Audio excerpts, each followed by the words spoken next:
klase poi appunto dito po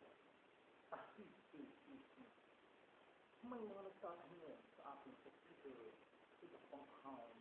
kung ano nga bang nararamdaman ko sa impersonate me speaking kong sa bilang ako sa ito po para sa akin ito yung isang napakasaya dahil alam mo kung hindi nagmamahal sa akin isang pagpapatuloy ko